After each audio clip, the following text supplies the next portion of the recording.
Chers frères et sœurs, paix et bien dans le nom de notre Seigneur Jésus-Christ, une seule chose je nous propose aujourd'hui pour notre méditation.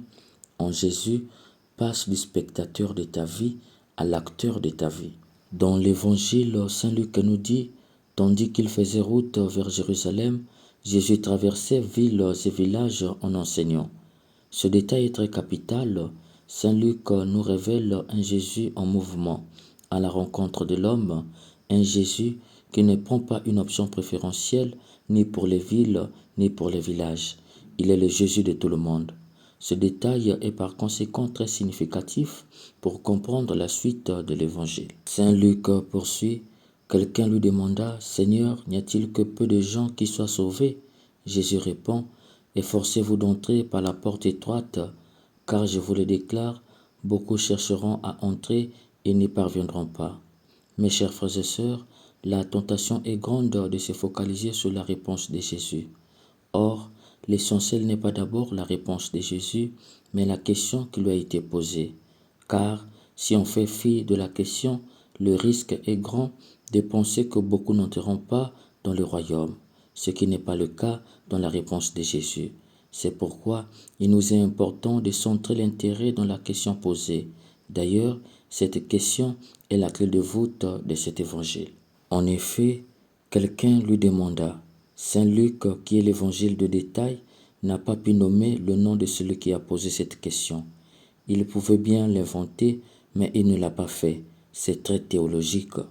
En nous disant que c'est quelqu'un, théologiquement, Saint Luc nous révèle que la question est de l'homme d'hier, d'aujourd'hui et de demain. C'est l'homme de tous les temps qui demande « Seigneur, n'y a-t-il que peu de gens qui soient sauvés ?» Cette question révèle le sentiment qu'habite souvent l'homme, se préoccuper du sort des autres plutôt que de son propre sort. Au fond, il veut dire « Est-ce que les autres aussi seront sauvés? Est-ce que nous serons nombreux au paradis ?» Son souci n'est pas lui-même, mais les autres. Il n'est pas acteur de sa propre vie, mais spectateur de sa vie. Car on est acteur de sa vie lorsqu'on s'engage à sauver sa vie. Cet homme se voit déjà sauvé. Il est désormais spectateur de sa vie. Il contemple sa vie déjà sauvée et se questionne sur celle des autres. C'est dans ce sens qu'on peut comprendre la réponse de Jésus qui l'invite à ne pas prendre le salut comme un acquis. Il ne faut pas être spectateur de sa vie comme si on est déjà sauvé, mais il faut être acteur. C'est pourquoi Jésus dit « Efforcez-vous d'entrer par la porte étroite ».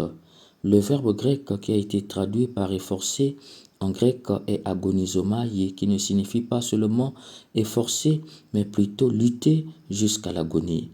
C'est une lutte qui agonise.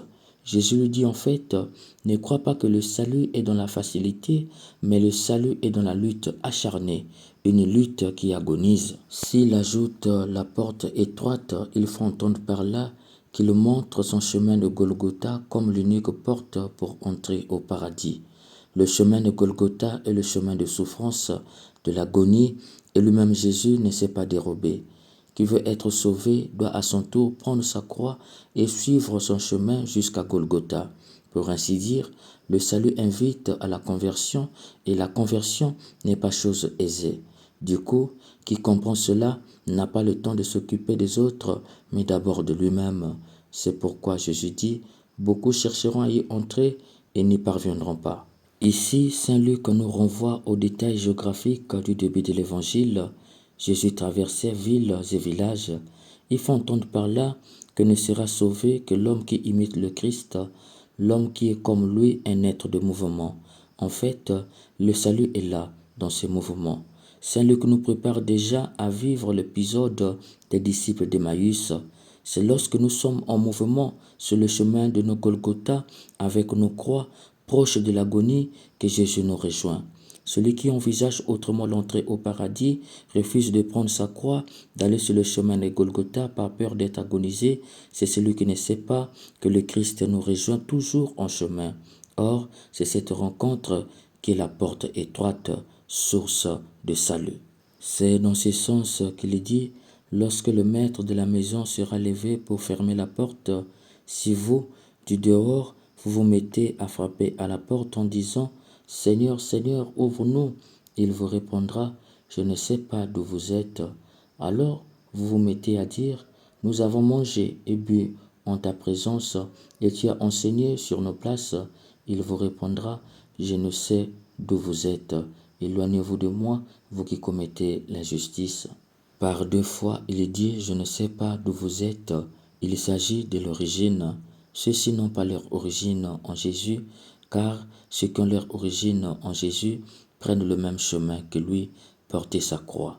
On ne porte sa croix que pour monter à Golgotha. Ceux qui ont leur origine en Jésus, c'est ceux qui ont accepté l'agonie pour Jésus. Accepter l'agonie, c'est ce qu'on appelle la mortification, l'au-delà de l'effort pour vaincre le mal en soi, sortir de l'injustice et de la barbarie, et ce, chaque jour. Voilà ceux qui ont leur origine en Jésus, les gens qui sont acteurs de leur vie, acteurs du changement de leur propre vie et non spectateurs parce qu'ils se croient déjà au paradis et se mettent à se soucier du salut des autres. Est-ce qu'un tel sera sauvé? Non. Pour Jésus, cela n'est pas la vraie question. La vraie question est est-ce que moi, Emmaüs, je serai sauvé et comment faire pour être sauvé? Qui se pose cette question comprendra ce que le docteur de la grâce Saint Augustin disait, Dieu nous a créés sans nous, mais il ne nous sauvera pas sans nous. De fait, il fera sa part pour être sauvé afin que Dieu fasse aussi sa part. Il passera du spectateur de sa vie à l'acteur de sa vie. Un acteur, c'est celui qui est d'ores et déjà en action. Il veut jouer à la perfection son rôle dans chaque action qu'il pose. Il sait que le temps du tournage est limité, il faut faire vite et bien faire ce qu'on fait. Voilà, cher bien-aimé, ce à quoi Jésus t'invite aujourd'hui. Mets du cœur dans chaque action que tu poses. La vie passe vite. Engage-toi dans la cause du bien. Concentre-toi sur ton salut. Ne cherche pas d'abord le salut des autres. C'est en cherchant ton salut que tu chercheras le salut des autres. Sois vigilant parce qu'il y a des choses qui ne se rattrapent pas. Pour un retard d'une minute, tu peux rater le train bien que tu aies le billet. Kierkegaard disait, dire aux autres que vous êtes perdus pour l'éternité, voilà qui est impossible. Comme pour dire, tous les autres seront bien heureux, mais pour moi seul, l'affaire est aléatoire. Dis-toi toujours, les autres seront sauvés, mais pour moi c'est compliqué. Je dois fournir beaucoup d'efforts. Voilà la porte étroite. Voilà le passage du spectateur à l'acteur de sa vie. Puisse l'Esprit Saint nous aider à passer du spectateur de nos vies aux acteurs de nos vies afin que nous soyons sauvés. Amen.